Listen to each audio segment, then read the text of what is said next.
สบายดีพ่อแม่พี่น้องผมข่อยแหละสเกาวสุเกยกระสองซาสลันเนาะสบายดีปีใหม่เนาะสบายดีวันหยุดที่13เนาะเมื่อหัวทุกคนไปเที่ยวแต่ห้องเลยไปมันคงอยู่ในห้องเพราะว่ามันมีวงไปมันห้อนอากาศเพื่อนไม่อยากไปใส่ทั้งนั้นที่นี่ก็เลยคุณไม่เห็นสุกี้เนาะสุกี้คือแบบไม่ใส่ผักเวลาเนาะกินผักสุกี้แบบ1 กิโลอย่างนี้เลยเตรียมพร้อมแครอทกับผักแตงผักแรกคือมะเขือเทศน้ำผึ้งน้ำกินมะเขือเทศกินมะแตงแบบนี้ทุกคนไม่ต้องใส่ก็ได้เพราะว่าโรมาเอามานี่หมูของเรามันจะมีหมู3 ชั้นกับหมูสไลด์นี่หมูสไลด์กับหมู3 ชั้นหมักแบบนี้กินแล้วก็นอนอ้วนเอาจะเลยเดี๋ยวก่อนอื่นเขาก็สิไปล้างผักก่อนนะมันสิเตรียมผักแล้วก็มะฮูมันเรียงเป็นสันๆสั้นๆค่ะเอาไปต้มมันเปื่อยๆแบบแสบแหลกนอนอื่นเขาก็สิมาล้างทำความสะอาด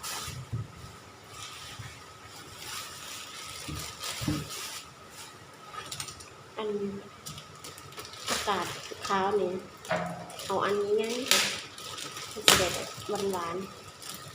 หัวใหญ่งามนะดีเลย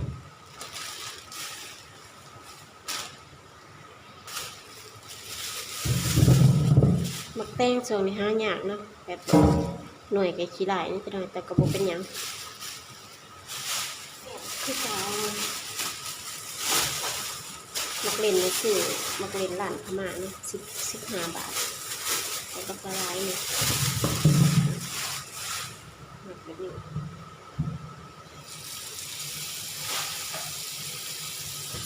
เราสตัดอันนี้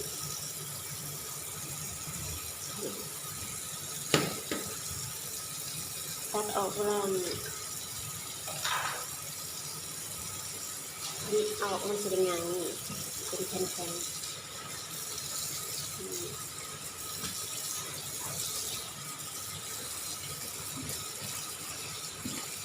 นี่งานเหมือนที่ทางในแห้งขาวรับรองวัดจุดจ่วย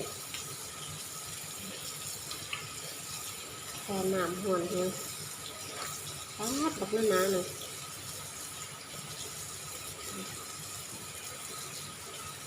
ลายเฮส่วนต้นอ่อนมันนี่ก็เขาก็เอาไว้บต้องห่อเนาะงามเลยอ่อนทั้งอ่อนทั้งงามต้องสีแสน้ำเกลือไว้ก่อนนะพร้อมสร้างเวลาหลังพักต้องแช่น้ำเกลือบริเสธด้วยแบบประมาณ1 ถึง 2 นาทีเราก็หลังขึ้นแล้วเพื่อความสะอาดต้องซื้อมาปอกเปลือกนะ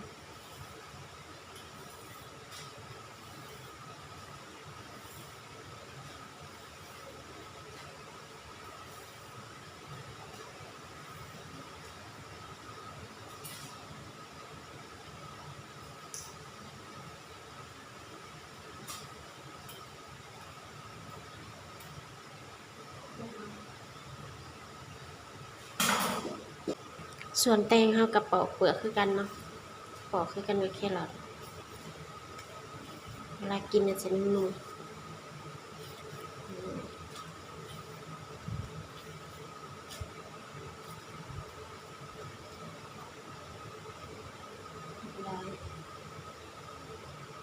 เขาแช่น้ำประมาณ2 นาทีแล้วนะเขาสิล้างเอาขึ้นมาบัดนี้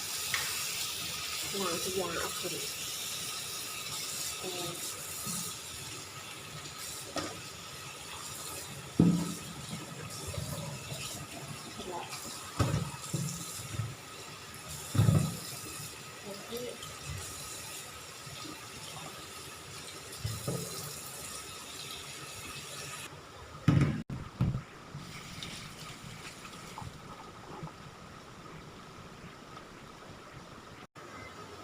นี่เขาล้างพักเรียบร้อยเลยเนาะแล้วเขาก็ซีมาหั่นมาซอยแครอทกับบักแตงแล้วก็บักเขือเทศมันเตรียมไว้ เวลาเราไปเรียงใส่กับสินหมูมันสิได้ง่ายๆนะนี่เราก็สิมาหั่นเนาะเราเอามีดซอยมีดทรงคมนี่ผู้ใดมีมีดทรงคมก็เอาเลยนี่หั่นเป็นแผ่นบางๆเนาะ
จากหั่น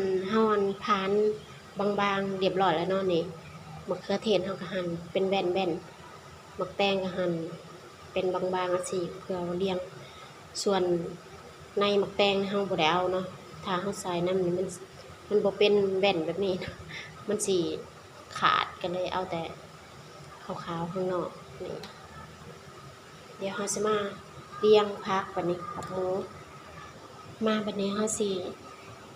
ทำการโห่ผักเนาะเอาที่ก้านใหญ่สุดที่เอาลงข้างหลังอันนี้ก้านนี้แล้วก็เอาแครอทมาเรียงนะแครอทใส่อันนึงตามด้วยบักแตงเนาะใส่2 อันหรืออันหนึ่งก็ได้นี่แล้วก็ตามด้วยหมูอันนี้เกิดเนี่ยหมูสไลด์เนาะมันก็เรียงใส่แล้วก็อันนี้เป็นหมู3 สันเนาะแล้วก็ตามด้วยมะเขือเทศที่ใส่น้อยใส่น้อยก็แล้วแต่มังเนาะนี่เราก็เรียงแบบสวยๆสิเลยแล้วก็เอาหมูโป๊ะอีกทีหนึ่งเนาะปกติเราก็เอาหมูไว้ข้างล่างไม่ค่อยลืม มันเป็นอย่างเดี๋ยวปีนลงได้นะนี่ปีนได้เนาะเรียงจะได้ก็ได้นะให้ใส่ตามนี้แหละแล้วก็เอาหมูทับทั้งเทิงอีกรอบหนึ่งนะ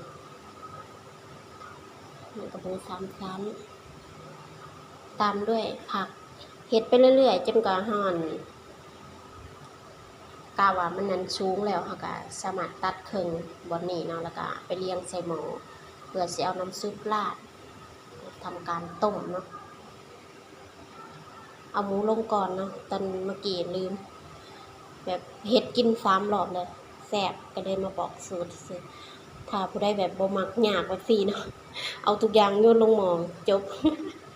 ถ้าขอยแบบมักเรียงแบบสวยงามเนาะ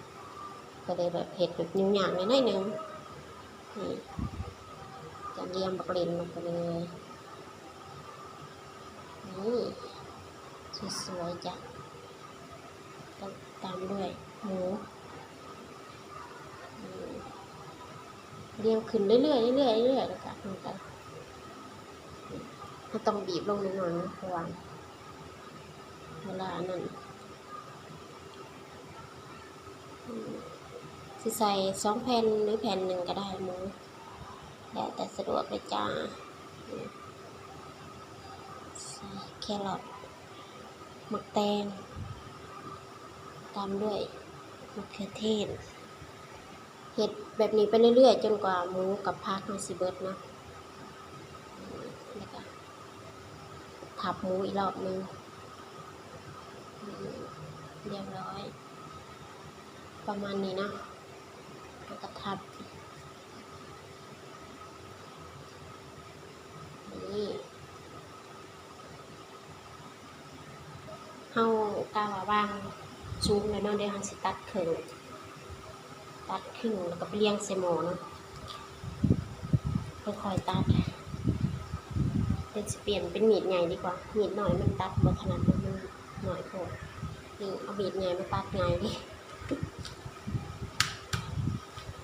นี่ตัดเป็นสีเบิ่งทางในนะกัดสิประมาณนี้เราเลี้ยงหมูแบบสวยงามเป็นสั้นๆแบบนี้สวยเราเลี้ยงแบบนี้แล้วเราก็สีไปใส่หม้อเนาะหม้อเราก็เตรียมไว้เรียบร้อยแล้วนี่หม้อของเราก็เป็นเบอร์26เนาะหม้อเบอร์ใหญ่เลยเพราะว่าใส่หม้อหน่อยแล้วก็นานสิบ่พอเนาะเราเห็ดร้ายเนี่ยไปกิน2 มื้อมาทำการเลี้ยงเสร็จเลยนะนี่เลี้ยงแบบสวยงามเลย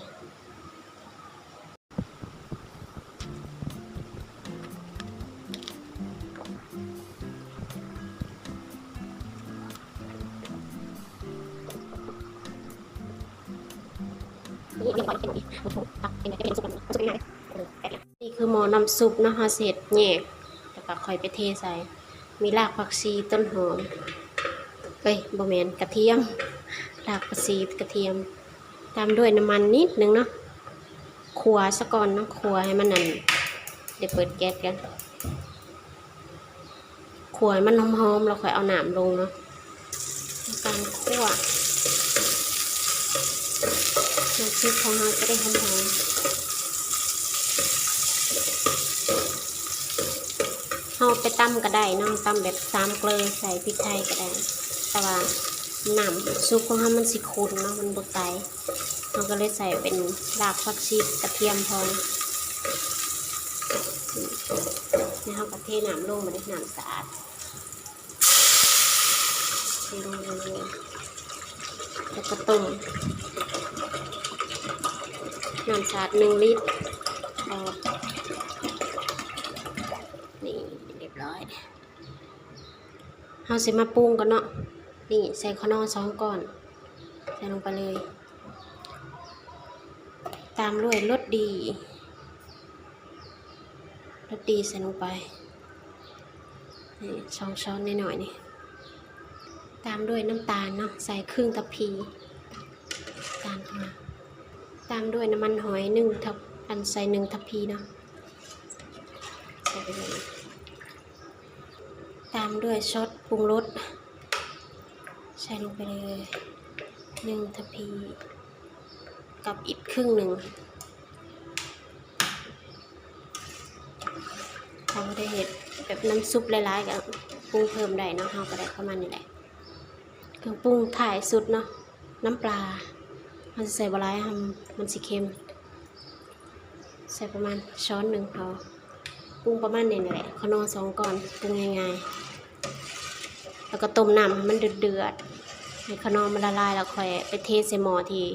เราเตรียมไว้เนาะแล้วก็เอามาต้มอีกรอบนึงจนกว่ามันสุกแล้วก็แล้วเนาะสุกี้เรามีวุ้นเส้นน้ำเนาะตอนเราสิกินจังเอาวุ้นเส้นลงปิดฟ้าแล้วรอน้ำพดน้ำเดือดเดี๋ยวค่อยมาเทใส่หม้อมาเบิ่งน้ำซุปมันเนาะพดแล้วนี่หน้าตาน้ำใสกิ้งเลยเดี๋ยวเราสิเทใส่หม้อบัดนี้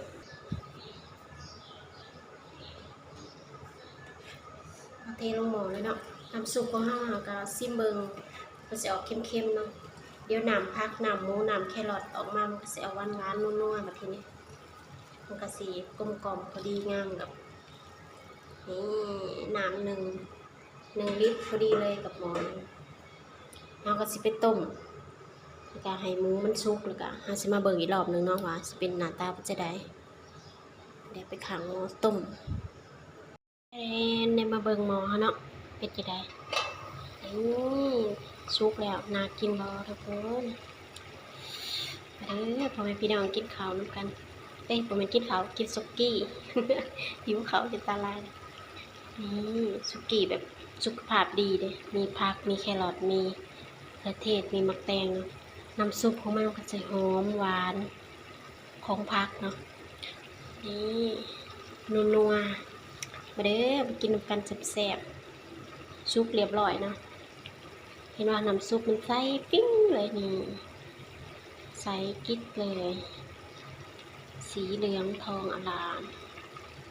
น้ำซุปแบบโคตรอร่อยอ่ะลองเห็ดเบิ่งเนาะแต่สิติดใจคอยเห็ดประมาณ3 ครั้งนี่แหละนี่คือครั้งที่3แต่ว่าเขาบ่ได้ถ่ายคลิปตัวเห็ด2 ครั้งเนาะอันนี้เลยมาถ่ายให้เบิ่งว่าประมาณนี้บอกสูตรเห็ดง่ายๆน้ำวันหยุดบ่มีหยังเบื่อหมูกระทะเบื่อชาบูกะเห็ดสุกี้กินกันแล้วกัน สุกี้น้ำแบบข้นๆเลย